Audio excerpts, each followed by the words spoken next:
Assalamu alaikum. Si tu ne fais pas encore la prière car tu ne sais pas la faire ou tu ne sais pas le Coran, tu ne connais rien du Coran ou tu ne sais même pas lire l'arabe, aucun souci. D'ici la fin de la vidéo, tu sauras faire la prière même si tu ne sais pas lire l'arabe, pas le Coran et que tu n'as jamais fait la prière de ta vie. Tu pourras immédiatement commencer la prière. Alors c'est très simple. Déjà pour commencer, tu te places en direction de la Qibla après avoir fait les ablutions et tu commences par le takbir ihram. Le fait de dire Allahu Akbar pour commencer la prière. Allahu Akbar, soit au niveau des oreilles, soit au niveau des épaules. Ensuite, tu places ta main droite sur ta main gauche au niveau de la poitrine environ. Et si tu connais la Fatiha, eh bien, tu récites la Fatiha. Et si tu ne connais pas la Fatiha et tu ne connais pas l'arabe, il suffit de dire Alhamdulillah, Subhanallah, Allahu Akbar, La ilaha illallah.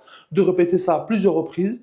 Ensuite, tu relèves tes mains en disant Allahu Akbar et tu fais le ruku'. Tu te mets dans cette position-là. Et dans cette position-là, si tu sais le dire, tu dis Subhan Rabbil Azim, Subhan Rabbil Azim, Subhan Rabbil Azim 3 fois. Si tu ne sais pas le dire, c'est pas grave. Et tu te redresses. Lorsque tu te redresses, si tu arrives à le dire, Sami Allahu liman hamidah, Rabbana lakal hamd. Si tu sais le dire, t'as mieux. Si tu ne sais pas le dire, ne te mets pas de pression. Alhamdulillah. Tu es au début, tu es en train d'apprendre. L'intention, c'est que tu avances vers Allah. Et ensuite, une fois que tu t'es relevé, tu te prosternes. Et tu dis Allahu Akbar. Et ensuite, tu poses ton front, ton nez, tes deux mains, tes genoux et tes deux pieds. Et là, tu dis Subhana Rabbil A'la, Subhana Rabbil A'la, Subhana Rabbil A'la. 3 fois. Si tu ne sais pas le dire, ce n'est pas grave. Tu apprendras petit à petit, ne te mets pas de pression. Ensuite, tu te redresses. Allahu Akbar.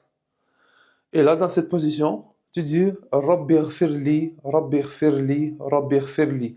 3 fois. C'est pas compliqué à dire, mais même si ça, tu n'arrives pas à le prononcer, pas à le dire, ce n'est pas grave. Alhamdulillah. Tu le dis dans ton fort intérieur, tu demandes à Allah qu'il te pardonne. Oh Allah, pardonne-moi, oh Allah, pardonne-moi, oh Allah, pardonne-moi.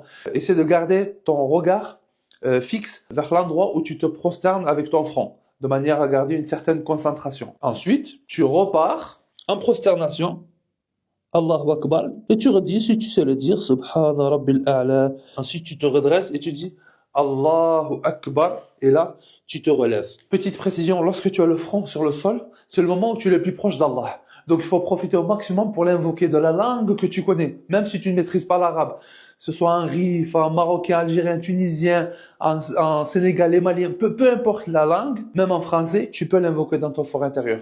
Et ensuite, quand tu te redresses, voilà, là, dis-toi qu'on a fait une unité de prière, une rak'at, comme on dit, une unité de prière.